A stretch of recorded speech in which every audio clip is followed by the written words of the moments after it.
Hello বন্ধুরা, তোমরা কেমন আছেন? এই দেখো নেওয়া কাঁঠালের গাছ।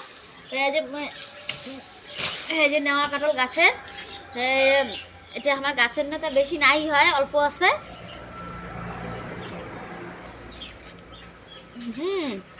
সেই স্বাদ।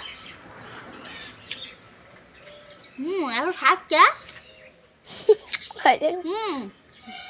হেভি লাগছে, আগে কখনো খাই নাই।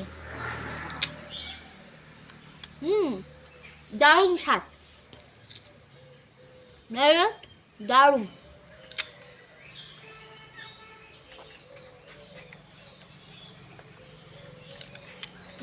দারুণ স্বাদ।